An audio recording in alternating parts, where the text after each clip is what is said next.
성경 말씀 함께 보시겠습니다. 신약성경 마태복음 22장 1절에서 14절 말씀까지 한 절씩 교도하시겠습니다.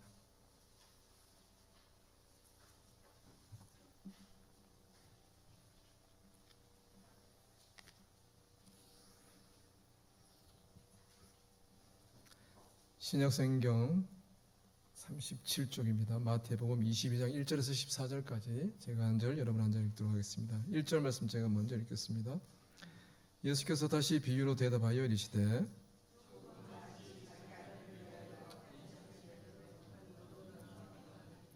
그 종들을 보내어 그 청한 사람들을 혼인잔치에 오라 하였더니 오기를 싫어하거늘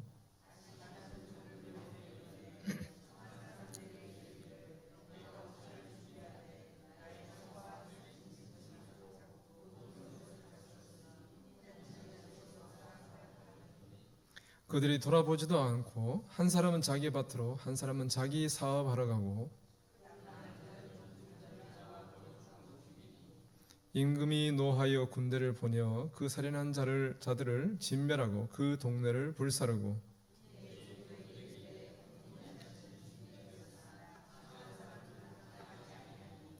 네거리 길에 가서 사람을 만나는 대로 혼인잔치에 청하여 오라 한대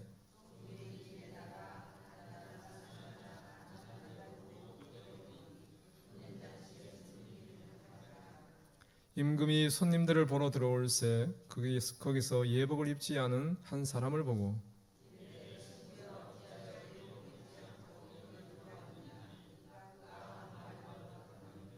임금이 사원들에게 말하되 그 손발을 묶어 바깥 어두운 데에 내던지라 거기서 슬피 울며 이를 갈게 되리라 하니라. 청함을 받은 자는 많되 택함을 입은 자는 적으니라. 아멘. 오늘 맛있는 점심들 다 드셨습니까? 예. 자주 먹게 되는 카레였는데 너무 잘 먹은 것 같습니다. 예. 예. 식사 후에 이렇게 설교하는 게 참 쉽지 않은 부분이 있는 게 이렇게 소화가 잘 되면 다 됐으면 되는데 소화가 덜 된 상태에서는 약간 설교에 어려운 부분이 좀 있습니다. 근데 여러분들도 식사를 하시고 이렇게 약간 졸음이 오실 수도 있는데 예. 졸음이 안 오시기를 소망하며 함께 말씀을 보고자 합니다. 혹시 지난달에 제가 설교를 한 말씀들 혹시 기억하십니까? 기억이 나시나요? 예. 아마 말씀이 없으신 것 같은데 예. 그래서 목회자들이 좋은 부분이 있습니다.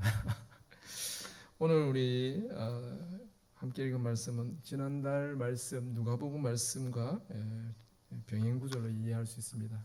유사한 부분이 있는 기록입니다. 오늘 말씀 특별히 혼인잔치에 관한 말씀을 우리에게 주시고 있습니다.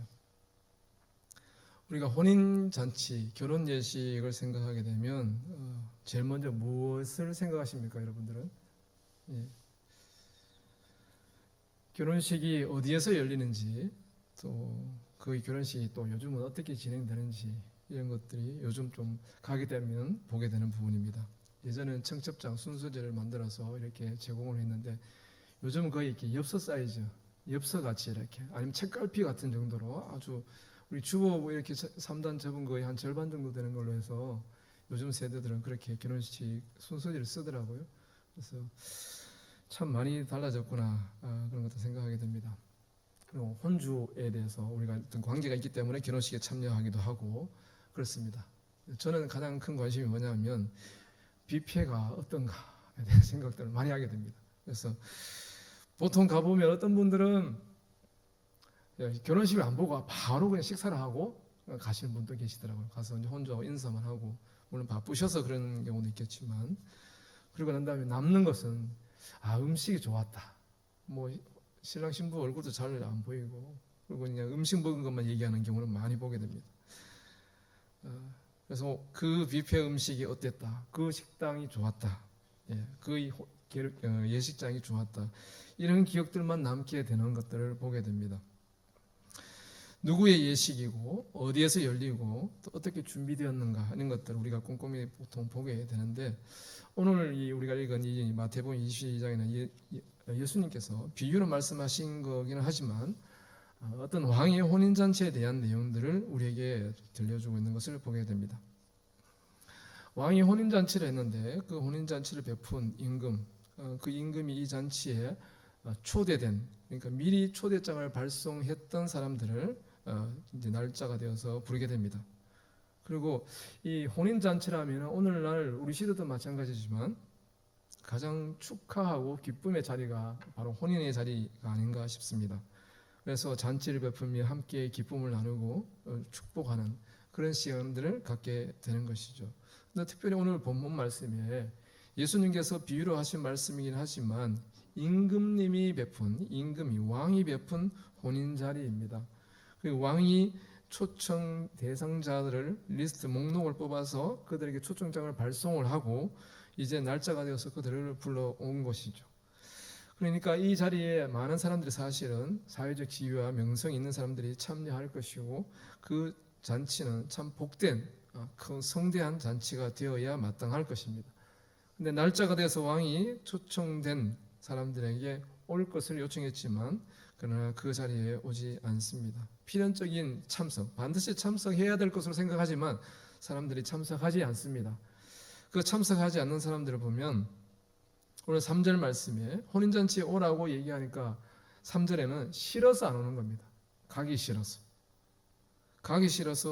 가지 않겠다고 말합니다. 그리고 또 한 번 보면 4절에 왕이 모든 것이 준비되었으니 오라고 얘기했지만 5절에 그들이 돌아보지도 않는다고 얘기합니다. 그러니까 완전히 무시하는 거죠. 속된 말로 쌩깐다 그랬는데 완전히 무시하고 모른 척하는 겁니다. 5절 말씀에 돌아보지도 않고 그리고 각자 자기 일을 하러 가버리는 겁니다.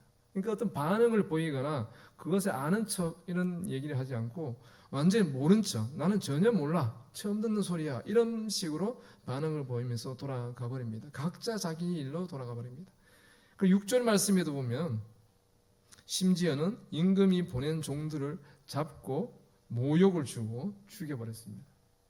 임금이 보낸 사람들인데 그 임금이 보낸 종들을 잡아 모욕하고 죽여버렸습니다. 오늘 이 시대에도 대통령이 보낸 대사를 나라를 대표해서 외국에 파견되는 사람이지 않습니까? 그런 대사나 사신들은 특사를 만약에 잡아 죽였다, 그럼 바로 전쟁 나는 일이죠. 근데 이렇게 사람들이 초대받았음에도 불구하고 그 왕의 초대를 무시하고 자기 일을 하러 떠나가 버리고 심지어는 그 종들을 죽이게 되는 것입니다. 이런 종들을 대하는 사람들의 태도를 보면 왕을 대하는 그 사람들의 마음을 생각할 수 있습니다. 왕을 어떻게 생각하는지, 왕에 대한 인식과 그 왕을 대하는 자세, 태도가 이들의 행동 속에서 나타나는 것이죠. 그러니까 왕의 명령이지만, 왕의 초대이긴 하지만 그러나 그것은 별로 중요하지 않아 가볍게 여기는 것입니다. 그 왕의 권위에 대한 도전일 수도 있고요, 그 왕의 존재에 대한 무시와 외면일 수도 있는 것입니다. 이것이 이 사람들의 모습인 것이죠. 임금의 그 초대보다 각자 자기의 일, 자기의 육체 욕망을 위한 것을 더 우선시하고 있고 왕의 명령은, 왕의 초대는 그 일보다 우선되지 않는 비교 불가하게 낮은 것이다. 그러니 이건 대수롭지 않아, 내가 신경 안 써도 돼, 안 가도 돼, 이렇게 여기고 무시했다는 것이죠. 그리고 왕이 보낸 그 종들을 죽이기까지 했다는 겁니다. 임금의 모든 권위와 그 모든 호의들을 완전히 무시하고 외면한 임금의 권위에 대한 도전이고 배반인 것입니다. 또 스스로 그 임금의 백성됨을 포기하는 일이기도 한 것이죠.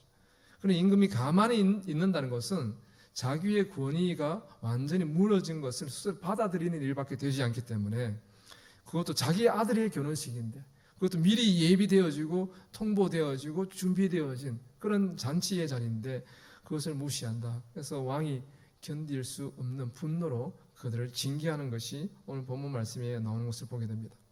왕은 군대를 보냅니다. 군대를 보내서 살인한 자들을 다 진멸하고 그 동네까지 불사르게 되는 것을 보게 됩니다.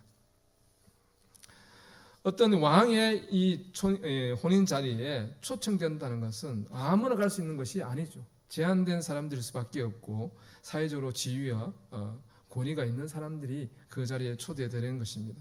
그런데 그들이 거기에 참여하지 않게 됩니다. 그리고 왕은 분노로 그들을 징계하게 되고, 그리고 왕은 그 처음 대상자들이었던 초대받았던 사람들을 대신에 다른 사람들을 불러오는데, 오늘 본문 말씀에 보면 혼인잔치에 준비는 다 됐지만 이미 청했던 사람들이 거기에 합당하지 않으니 9절부터 보면 네 거리에 가서 사람을 만나는 대로 혼인잔치에 청하여 오라고 얘기합니다. 종들은 그래서 그 왕의 명령을 따라서 거리로 나가서 10절 말씀에 보면 악한 자, 선한 자의 구분 없이 데리고 옵니다. 악한 자나 선한 자의 구분 없이 만나는 족족 사람들을 다 데리고 와서 혼인잔치 자리에 사람들을 채우게 되죠. 그래서 결국 그 혼인잔치가 가득 차게 됩니다. 이 말씀을 통해서 우리는 지난달에 말씀 나눈 것을 통해서 유대인들에게 주어졌던 복음이, 그 언약의 말씀이 이방인인 우리에게까지 확장된 하나님의 은혜의 역사였다는 말씀들을 함께 나누었는데 기억나십니까? 그랬었습니다. 로마서 11장 30절 말씀에도 보면 이렇게 얘기합니다. 너희가 전에는 하나님께 순종하지 아니하더니 이스라엘이 순종하지 아니함으로 이제 긍휼을 입었는지라, 그렇게 말씀합니다. 이스라엘의 불순종이 이방인에게로 복음이 확장되어지는 계기가 되고 하나님 그것을 통해서 열방을 향한 하나님의 구원 사역을 진행하신 것이죠. 그래서 오늘 이스라엘에 어찌 보면 정반대쪽에 있는 이 대한민국에 사는 우리까지 이 복음의 은혜 안에 서 있게 된 것입니다. 여기까지가 사실은 지난 누가복음에 우리가 함께 나눴던 말씀의 내용들입니다. 여기까지는 사실 내용이 대동소이합니다. 그리고 누가복음에 나오지 않는 말씀이 11절 이하에 나오는 내용들입니다. 그게 뭐냐면 바로 예복의 문제입니다. 특별히 오늘 청함이라는 말과 택함이라는 말을 생각하면서 오늘 11절 이하의 말씀들을 함께 보려고 합니다. 11절 이하에 보면은 그 왕이 모든 사람, 악한 자나 선한 자나 만나는 데 모두 다 잔치 자리에 데리고 와서 그 잔치 자리를 가득 채우게 됩니다. 그리고 임금이 그 잔치 자리에 손님들을 만나러 들어갑니다. 지금 이 잔치 자리에 모여 있는 사람들은 잔치를 준비하고 있다고 온 사람들이 아닙니다. 길 가다 갑자기 끌려온 사람들입니다. 그리고 잔치가 있다고 해서 그래 무슨 잔치인지 어떤 잔치인지 내가 가야 될지 말아야 될지를 전혀 생각할 수 없는 환경 속에서 이 자리에 오게 된 것입니다. 그러니까 전혀 준비되어 있지 않은, 단지 왕이 초청했다는 것 하나만 가지고 이 자리에 온 사람들인 것이죠. 이 사람들이 잔치에 어떤 준비가 전혀 없는 상황입니다. 마음의 준비도 또 외적인 준비도 없는 상황이죠. 그런데 이 잔치 자리에 임금이 들어와서 손님들을 만납니다. 그러면서 예복을 얘기합니다. 11절 말씀에 보면 임금이 손님들을 보러 들어올 때 거기서 예복을 입지 않은 한 사람을 보고라고 얘기합니다. 임금이 딱 꽂힌 시선이 뭐냐면 혼인잔치 자리에 들어왔는데 잔치 자리에 합당한 예복을 입지 않고 들어왔다는 것이죠. 그래서 왕이 그것에 주목하고 있는 것을 보게 됩니다. 반드시 그런 것은 아니지만 예전에는 고대 사회에서는 잔치가 열릴 때 주최자가 초청받은 사람들에게 예복을 제공하는 그런 경우가 있었다고 합니다. 아니면 각자의 자기가 준비된 예복, 오늘날처럼 우리가 결혼식 갈 때 그래도 최소한의 예의를 갖추고 옷을 입고 가죠. 그런 것처럼 준비해서 가는 경우도 있다고 합니다. 그런데 지금 오늘 본문에서는 전혀 준비되지 않은 사람들이 모여 있습니다. 그런 이들이 예복을 준비할 일을 만무하죠. 왕이 그들을 위한 예복을 준비했기 때문에 예복에 더 관심을 두고 보는 것으로 이해되어집니다. 잔치의 주관자인 왕, 그가 목적과 뜻을 따라서 예복을 손님들에게 제공한 것이죠. 그러면 손님들은 이 잔치 자리에 왔으니 또 그들이 제공한 모든 것들을 그냥 무상으로 제공받는 상황에서 예복을 입고 잔치 자리에 들어가는 것이 맞는 것이죠. 이것이 어찌 보면 잔치를 준비한 왕이 계획한 모든 시작과 끝에 완성된 모습일 것입니다. 그러니 왕이 당연히 그 잔치 자리에 들어가서 손님들을 만나면서 그들과 대하는 것 가운데 내가 준비한 예복들을 이들이 다 입고 들어왔는지를 또한 보게 되는 것이죠. 그것이 주최자, 잔치를 배선한 왕의 의지와 뜻이라는 것입니다. 그런데 오늘 본문에 보면 예복을 입지 않은 한 사람이 있습니다. 물론 얼마나 그 가운데 입지 않았는지는 다 나오지 않지만 비유에서는 한 사람을 얘기하고 있습니다. 한 사람이 예복을 입지 않고 있습니다. 이 예복을 입지 않은 것에 대해서 왕이 묻습니다. 친구여, 어찌하여 예복을 입지 않고 여기 들어왔느냐? 그렇게 물을 때 그 사람이 대답을 못합니다. 그러니까 이 왕의 계획, 의도와는 다르게 이 한 사람은 예복을 입지 않은 것이죠. 그리고 이것은 왕의 의도를 저버리는 일이기도 합니다. 앞서서 초청장을 발부해서 초대 대상자들이 오지 않은 것이 왕의 의도를 저버린 것이라면, 이렇게 혼인잔치에 들어왔으나 왕이 준비한 예복을 구태여 그것을 입지 않고 들어온 것 또한 왕의 의도를 저버리는 일인 것이죠. 그렇다면 예복의 의미는 우리가 어떻게 이해할 수 있을까요? 왕은 이 예복 입지 않은 사람에 대해서 분노하며 그를 내쫓게 됩니다.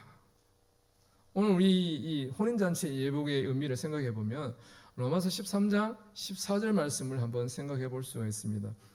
로마서 13장 14절 말씀에 보면 이렇게 쓰고 있습니다. 오직 주 예수 그리스도로 옷 입고 정욕을 위하여 육신의 일을 도모하지 말라라고 말씀하고 있습니다.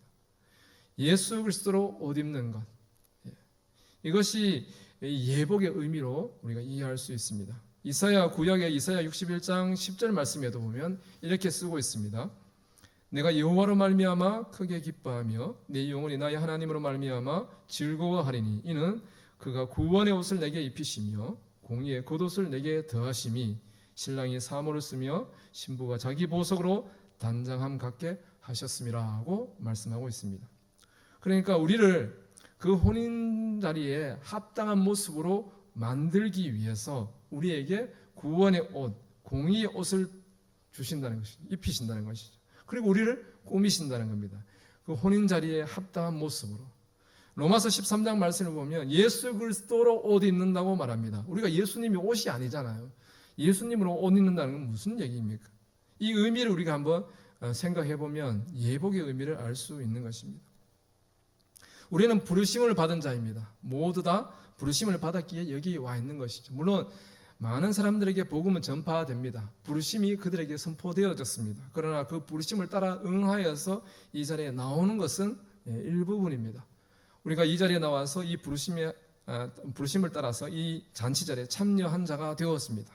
그런데 우리에게 예복이 있습니다. 그 예복은 예수 그리스도로 옷 입는 것이라고 말합니다. 그 말은 예수 그리스도의 대속하심을 옷 입는 것이다. 그렇게 말할 수 있습니다. 또 달리 말하면 예수 그리스도의 십자가 죽으심을 통해서 우리에게 허락되어진 의, 그 의롭게 됨을 우리가 소유하는 것이다. 그렇게 말할 수 있는 것이죠. 예수님 십자가에서 2000년 전에 우리 죄를 위해서 대신 대속의 희생 제물로 죽으셨습니다. 그 피 흘림, 그 죄 사함의 은혜, 그것을 통해서 모든 사람, 그 십자가 죽으심을 믿음으로 아멘하는 모든 자에게 허락되어지는 의로움이 우리에게 주어졌다는 것입니다. 그 의로움을 그 혼인 자리에 합당한 참석자로 옷을 삼아서 입고 나오는 자만이 참된 혼인잔치 자리에 합당한 참석자가 된다는 것이죠. 왕은 그것을 지금 보고 있는 것입니다. 이 혼인잔치 자리에 나온 모든 사람들은 자격이 없는 자들입니다. 왕의 처음 초대 대상자들이 아니었습니다. 관심도 없고 그들을 초청할 계획도 없었습니다.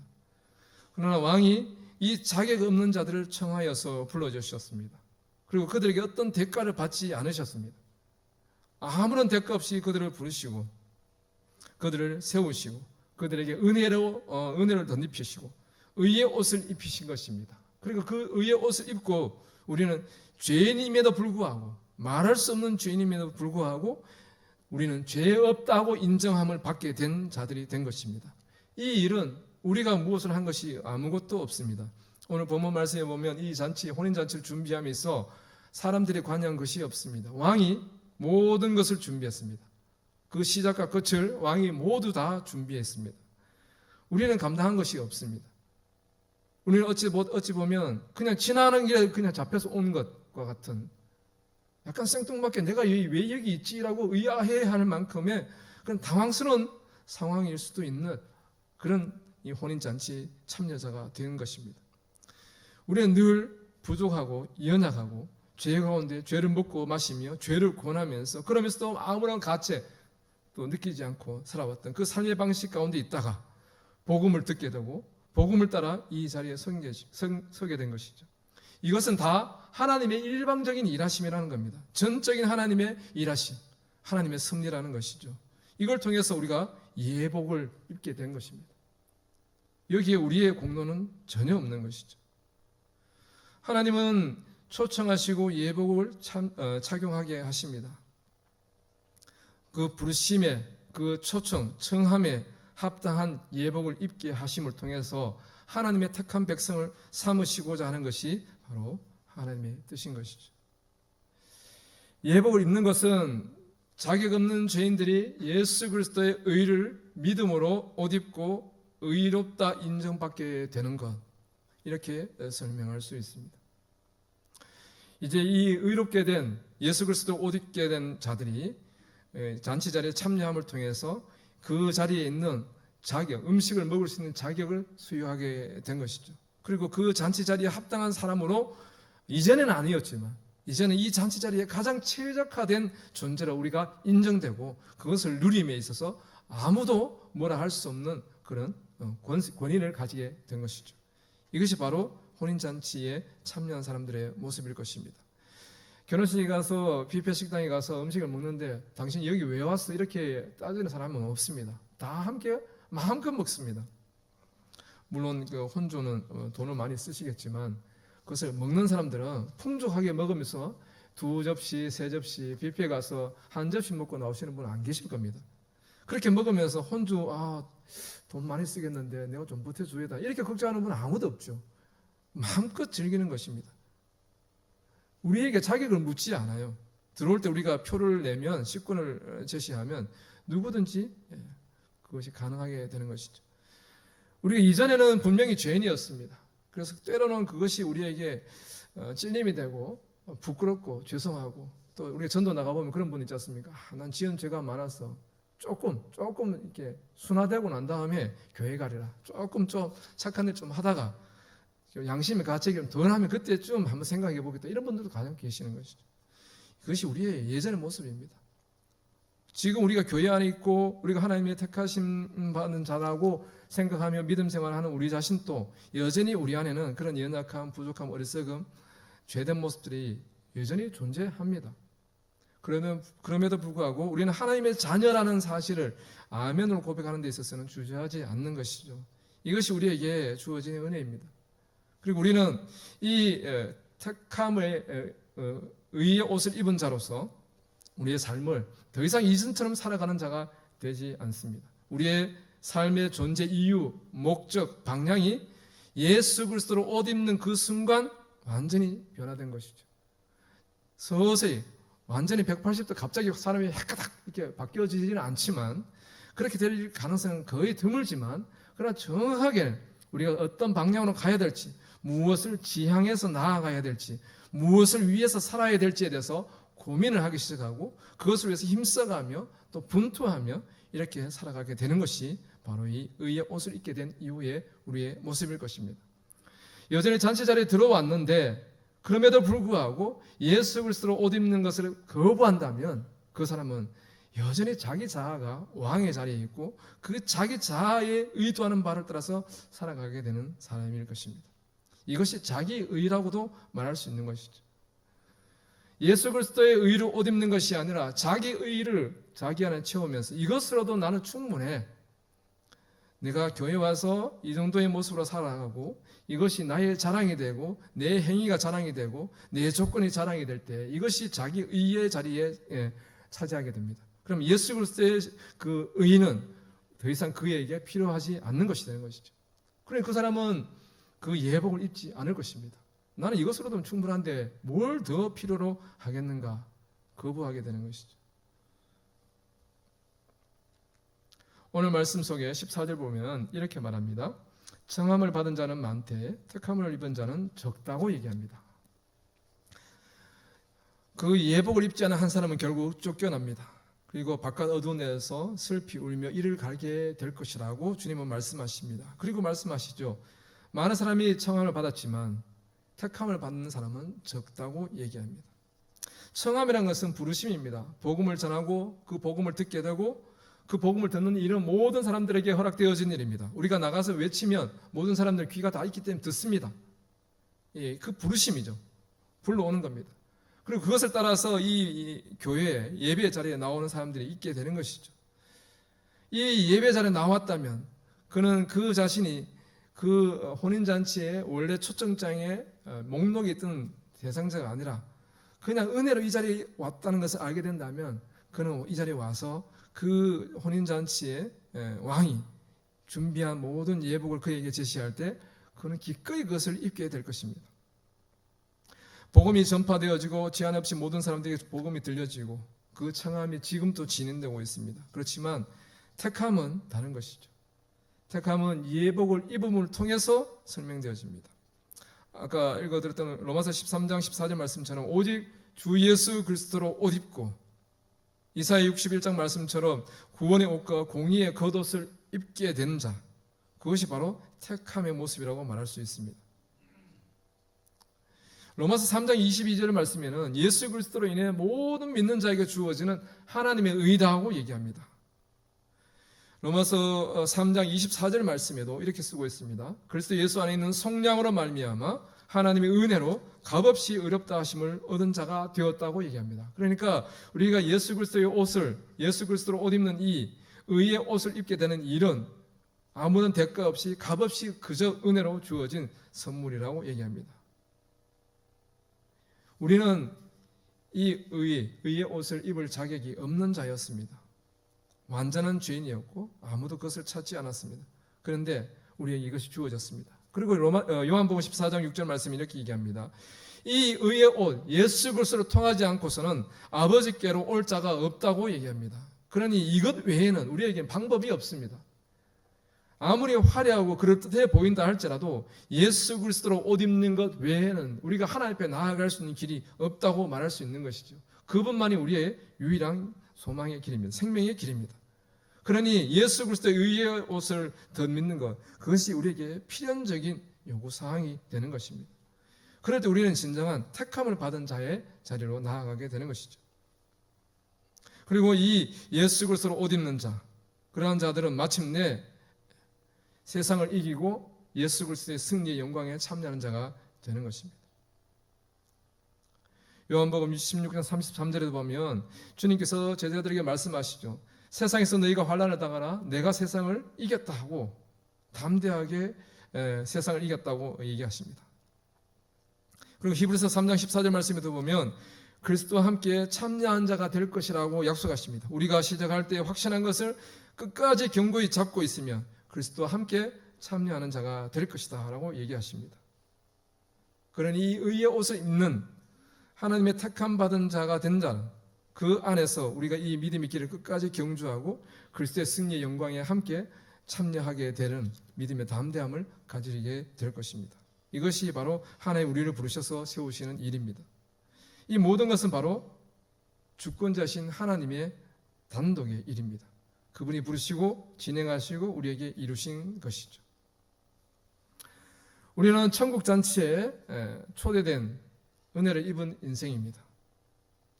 하나님의 은혜, 그 축복을 우리는 고백하며 살아가는지 돌아봤으면 좋겠습니다.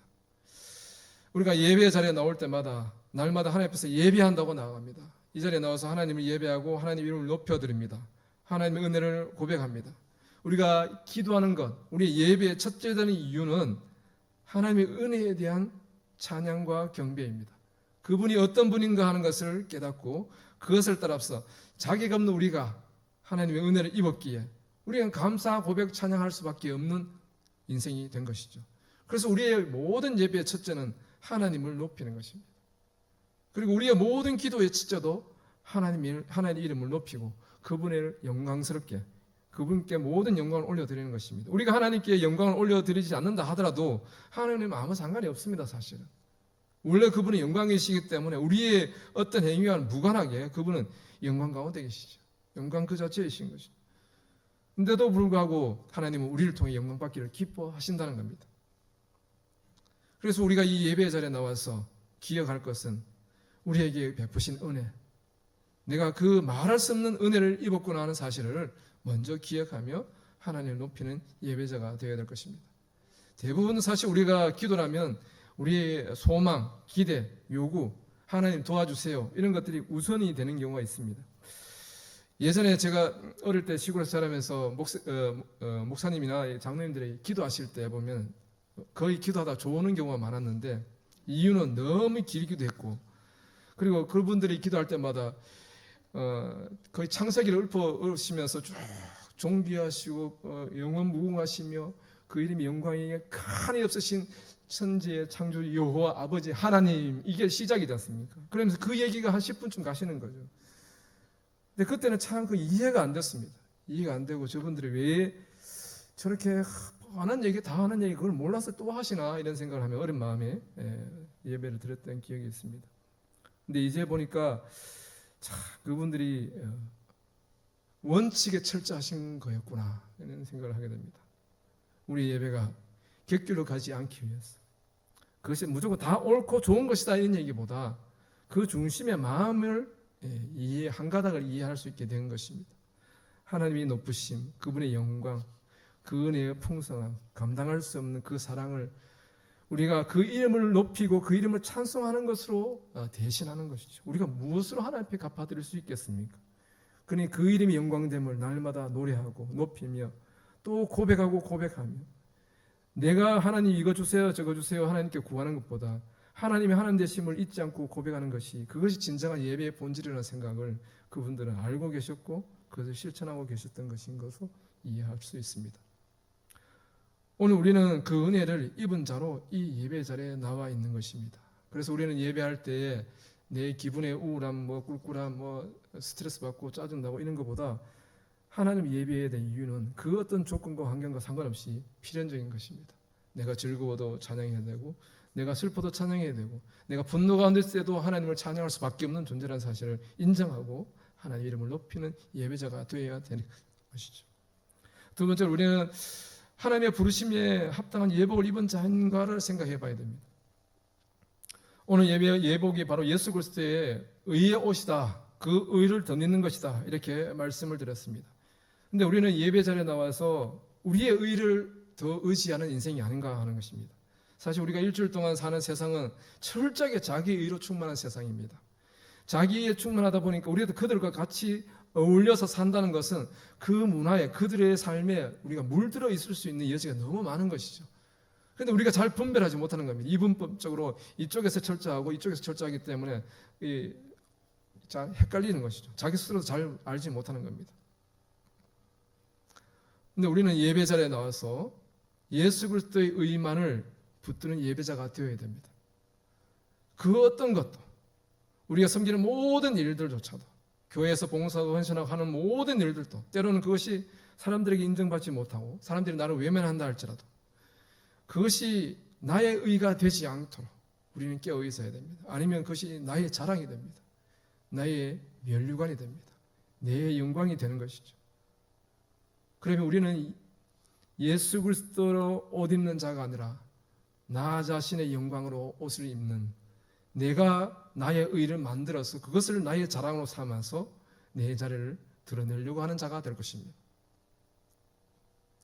우리는 철저하게 은혜 아니면 살 수 없는 자이고 철저하게 그리스도 아니면 설 수 없는 예배자임을 날마다 매 순간마다 고백해야 됩니다. 그럴 때 우리는 진정 겸손한 예배자로 하나님 앞에 예배드릴 수 있게 될 것입니다. 그렇지 않으면 언제든지 우리가 알지 못하는 부지불식간에 사단이 우리에게 틈을 타고 들어와서 우리를 넘어뜨리는 미혹 가운데 우리는 빠지게 됩니다. 교회가 겪는 수많은 분쟁들은 다 여기에 있습니다. 인간의 교만함을 비집고 들어와서 아담에게 찾아왔던 그 교만한 마음, 그것을 비집고 들어왔던 사단의 그 시도가 오늘 우리에게는 그게 없겠습니까? 아담은 우리보다 더 완벽한 인간이었습니다. 날마다 하나님과 교제했던 인물인데도 불구하고 그도 시험에 빠졌는데 우리는 어떨까요? 죄로 둘러싸여 있고 그 어디에도 의가 보이지 않는 듯한 이 암담한 시대 가운데서 우리가 하나님 앞에 내게 허락되어진 예수 그리스도로 옷 입는 그 예복을 입는 그 자리에 나아가기보다는 나의 자랑으로 덕지덕지 나를 포장하고 그것으로 내가 의의 옷이라고 여기며 자랑하기를 기뻐하는 것이 우리의 더 본질적인 자의 모습이 아닌가 하는 것이죠. 그러기에 우리는 생각해 봐야 됩니다. 우리는 오직 은혜만을 기억하는 자가 되어야 됩니다. 오직 예수 그리스도만을 자랑하는 자가 되어야 되고 오직 예수 그리스도의 십자가 대속의 은혜만을 의지하는 예배자가 되어야 됩니다. 천국잔치는 성한 것으로 끝나는 것이 아닙니다. 천국잔치는 택함이 될 때 완성이 되는 것입니다. 왕은 그 완성을 바라보고 기대하는 것입니다. 모든 사람들이 초청되어 왔음에도 불구하고 왕은 들어가서 그들이 참으로 예복까지 입고 이 자리에 있는지를 확인하고 있습니다. 그거 왜 합니까, 구태여? 안 해도 될 텐데. 자리 채우는 게 목적이라면 안 해도 되는 것이죠. 자리 채우는 게 목적이라면 우리가 쓰는 예산을 다 갖고 와서 길거리 가서 사람들한테 일당 10만 원씩 주면 다 채울 수 있습니다. 1시간만 차면 여기 있으면 10만 원 준다 하면 안 올 사람이 누가 있습니까? 일단 시간당 10만 원인데요. 우리는 그렇게 하지 않죠. 그게 우리의 목적이 아닌 것입니다. 청함보다도 택함을 받는 자리에 서는 것, 예수 그리스도의 그 대속의 은혜, 예수 그리스도로 옷 입는 의의 옷을 입는 그 자리에 나아가기를 원하는 사모함이 우리 가운데 있는 것입니다. 이것이 천국 잔치의 완성입니다. 우리는 불심에 만족해서는 되지 않습니다. 그리고 지금 우리가 무엇을 의지하고 있는지, 내가 진정 무엇을 붙들고 살아가는 신앙인인지, 내 삶은 어떤 방향으로 나아가고 있는지를 보아야 될 것입니다. 예수 그리스도를 옷 입고 그의 의를 힘입고 나아가는 자, 그것이 바로 오늘 우리가 되어야 될 줄 믿습니다. 베드로 사도의 말씀을 마지막으로 오늘 말씀을 정리하고자 합니다. 베드로후서 1장 1절과 10절 11절 말씀 제가 한번 읽어보도록 하겠습니다. 베드로 사도는 이렇게 말씀합니다. 예수 그리스도의 종이며 사도인 시몬 베드로는 우리 하나님과 구주 예수 그리스도의 의를 힘입어 동일하게 보배로운 믿음을 우리와 함께 받은 자들에게 편지하노니. 10절입니다. 그러면 형제들아 더욱 힘써 너희 부르심과 택하심을 굳게 하라. 너희가 이것을 행한즉 언제든지 실족하지 아니하리라. 이같이 하면 우리 주 곧 구주 예수 그리스도의 영원한 나라에 들어감을 넉넉히 너희에게 주시리라. 아멘. 예수 그리스도의 십자가 대속의 의를 전적으로 의지하고 나아가는 우리 왕독의 모든 수험자님들 될 수 있기를 간절히 소망합니다. 기도하겠습니다. 사랑과 존귀의 아버지 하나님, 감사합니다. 택하심의 은혜를 따라 하나님 앞에 서서 하나님을 아바 아버지라 부를 수 있는 그 말할 수 없는 감격과 은혜 안에 저희들 살아가게 하심을 감사 찬양을 드립니다. 날마다 하나님 앞에 겸손히 나아가서는 예배자가 되기를 원합니다. 우리 안에 있는 많은 연약함과 어리석음들이 있지만 그럼에도 불구하고 하나님, 우리가 그것에 함몰되는 자가 아니라 내가 감당할 수 없는 그 은혜와 사랑으로 우리에게 은혜를 베푸시고 택하시고 친히 하나님의 구원의 놀라운 역사를 이루어 주신 그 하나님의 역사, 하나님의 그 사랑만을 기억하며 찬양하기를 원합니다. 그것만이 우리가 이 자리에 서 있는 이유이며 우리가 살아갈 존재 이유와 목적이 됨을 또한 고백합니다. 하나님 우리를 불쌍히 해주시고 지금까지 이끌어 주셨으니 우리가 나아가는 그 이 믿음의 여정, 하나님 부르심과 택하심의 그 모든 일에 우리가 조금 더 흔들림 없이 한결같은 우리의 발걸음으로 달려갈 수 있도록 하나님 은혜 베풀어 주시옵소서. 감사드립니다. 예수님 이름으로 기도드립니다. 아멘.